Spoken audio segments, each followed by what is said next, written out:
হ্যাঁ এগুলো নিয়ে করবি কি? গুড মর্নিং ডিয়ার জাগৃতি ব্লগে আপনাদের সকলকে ওয়েলকাম। আশা করি আপনারা সকলেই ভালো আছেন। দেবী সকালবেলায় উঠেই জানি না কাকে ফোন লাগিয়েছে, সারাক্ষণ মানে ফোন তো এমনি দেখে না, কিন্তু ফোন যদি পায় তাহলে ও কানে লাগিয়ে কাউরির সঙ্গে যেন গল্প করে। জানি না কোনো বয়ফ্রেন্ড টয়ফ্রেন্ড জুটিয়েছে কিনা। সব সময় ফোন পেলেই হলো, যারই ফোন পাক ও কিন্তু ফোন চালু থাকলে কোনো ভিডিও দেখা বা কেউ ফোন ইয়ে করছে ওটা না, জাস্ট ফোনটা নিয়ে ও কানে লাগিয়ে কথা বলে। কার সঙ্গে কথা বলে জানি না, একটু তদন্ত করে দেখতে হবে। আপনারাও একটু দেখবেন তো তদন্ত করে, যদি রাস্তাঘাটে কোথাও দেখেন তাহলে একটু জানাবেন কমেন্টের মাধ্যমে। কারণ সব সময় দেখেছি ওকে ফোন পেলেই কানে লাগিয়ে কথা বলা, তো আমাদের একটু সন্দেহ হচ্ছে। সন্দেহটা এখনও কনফার্ম করতে পারিনি। আপনারা একটু কনফার্ম হলে পরে বা দেখলে পরে একটু আমাকে কমেন্টে জানাবেন, তারপর ব্যবস্থা নিতে হবে মেয়েটার। এই যে সব সময় কথা হয়ে গেল, এবার ফোনটা দুদুনের হাতে দিয়ে চলে গেল। দুদুনও বোধহয় যুক্ত আছে ওর সঙ্গে, তা নাহলে এত সাহস পাবে কীভাবে? দুপুরবেলায় খাওয়া দাওয়া করেছে, এত দুষ্টু। শুধু খাওয়া দাওয়া করেনি, খাওয়া দাওয়ার সঙ্গে ভাত টাত সব গায়ে মেখেছে, যার জন্য একবার স্নান অলরেডি হয়ে গেছিলো। আবার ওকে ছাদে নিয়ে এসে, ছাদেই খাওয়ানো হচ্ছিল, তা গায়ে এমনভাবে মেখেছে ওকে আরেকবার মানে ছাদে নিয়ে এসে ওকে স্নান করানোর মতনই অবস্থা। দেখুন একদম স্নান করে নেই, এরকম পুরো ভিজিয়ে দিয়েছে ওর মা। কারণ তাছাড়া উপায় ছিল না। আমি ওর বকছিলাম ওই রকমভাবে কেন করছিলে, ওই রকম একবার স্নান হয়েছে আবার কেন ওকে জলে ওইভাবে চোবাচ্ছ।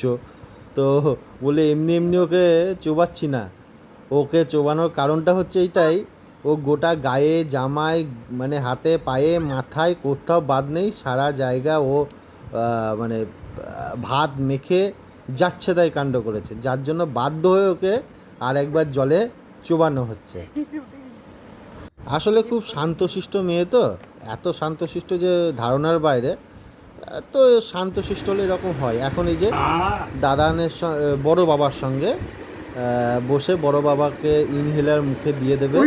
বড় বাবা অলরেডি পরশুদিন চোখ অপারেশন হয়েছে, তো ওকে কাছে যেতে বারণ করেছিলাম যদি বাই চান্স চোখে হাত দিয়ে দেয়, কিন্তু বড় বাবার ওকে নিয়েই খেলা করছে, ও খেলা করছে, এখন চোখে টোকে হাত দেয়নি, শুধু ইনহেলারটা নিয়ে বড় বাবাকে চোখে দেওয়ার চেষ্টা করছে। আর বড় বাবা খুব মজা পাচ্ছে ওর সঙ্গে খেলতে, ও বড় বাবার সঙ্গে খেলা করছে। এখন তো বড় বাবা মানে ওর মাকে দেখেছে, ওর মা যখন চোখে ওষুধ দিয়ে দেয় ওর বড় বাবার, তো ও সেই ওষুধটা নিয়ে বড় বাবার চোখে লাগাতে যায়। মানে এত কাজ শিখে গেছে, প্রচুর কাজ শিখে গেছে, মানে সব কাজই ওকে করতে হবে, এরকম একটা ব্যাপার। এই যে গেছে পুজোর ঝাড়াঝাড়ি করতে দুদুনের বাড়িতে, সব ঝাড়াঝাড়ি করছে। ঝাড়াঝাড়ি মানে পুজো আসছে সামনে, তাই ঘরটা সব ঝেড়ে দিচ্ছে, ঝাঁটা ফুল ঝাড়ু সব নিয়ে বসেছে। তারপর আবার চিরুনি নিয়ে এখন যাচ্ছে ওর মিমির চুল আঁচড়াতে। প্রচুর কাজ করছে, মানে ওখানে গিয়ে জানি না এত কাজ করছে দুদুন ওকে খুব খাটাচ্ছে, বুঝতে পারছি এত খাটাচ্ছে ধারণার বাইরে। আমার মেয়েটাকে খাটিয়ে অবস্থা খারাপ করে দিল, সারাক্ষণ খাটাচ্ছে। এই যে পুজো ঘর ঝাড়ার জন্য ওকে নিয়ে গেছে, ঘর ঝাড়িছে, এখন যাচ্ছে। মিমিও সেই রকম, মিমিও চুল আঁচড়াতে বলেছে ওকে, তাই চুল আঁচড়াতে যাচ্ছে। এত কাজ করায় এইটুকু মেয়েকে, সবে 1 বছর বয়স হতে চলেছে, এই মেয়েটাকে দিয়ে এত কাজ করাচ্ছে। আমাকে তো দেখতে হবে ব্যাপারটা, দুদুনকে এবং দাদানের সঙ্গে একটু কথা বলতে হবে, এত কাজ করালে হবে? এই যে এখন বসেছেন মিমি চুল আঁচড়াতে, আর মিমি চুল আঁচড়াচ্ছে। কত কাজ শিখে গেছে, মানে দুদুন বেশ ভালোই শিখিয়ে দিয়েছে ওকে। ভালো, একদিকে ভালো, বড় হলে কাজে লাগবে, শিখিয়ে পড়িয়ে নিচ্ছে, কিন্তু ওইটুকু মেয়েকে দিয়ে এত কাজ করানোটাও ঠিক নয়। বলুন আপনারা একটু কমেন্টে বলবেন, কিন্তু এটা কি ঠিক হচ্ছে বলুন?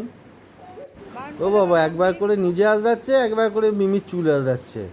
মিমির চুল আজকে আর থাকবে বলে মনে হয় না, অর্ধেক চুল ছিঁড়ে নিয়েই চলে আসবে। ঠিক আছে, ছিঁড়ে নিয়ে আসুক না, যেরকম কাজ করাচ্ছে বুঝুক। ওইটুকু মেয়েকে দিয়ে কাজ করালে কি হয়? কাজ করাচ্ছে, মিমির চুলও অর্ধেক ছিঁড়ে নিয়ে চলে আসুক, আমি তো দারুণ খুশি হব। ও কি ভাবছে একটা, কিভাবে চুলটা ছেঁড়া যায় এটা ভাবছে কি না, না চুলটা ধরে ঝুলবে সেটা বুঝতে পারছে না। এমনিতেই তো চুলের প্রতি একটা নেশা আছেই, ওর একটা আকর্ষণ আছেই, ঘুমানোর সময় চুলের প্রয়োজন হয়, তারপর আবার এই চুল নিয়ে বসেছে, এখন আবার ওই চুলগুলো নিজের মাথায় লাগাচ্ছে।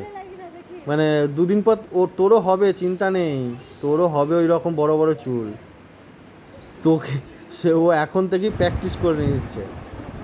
এই যে সারাদিন প্রচুর পরিশ্রম, প্রচুর খাটাখাটনি, দুদুন, দাদান, মিমি সবাই ওকে প্রচুর খাটিয়েছে, তাই প্রচণ্ড ক্লান্ত হয়ে খালি গায়ে ঢাকা নিয়ে ঘুমিয়ে পড়েছে।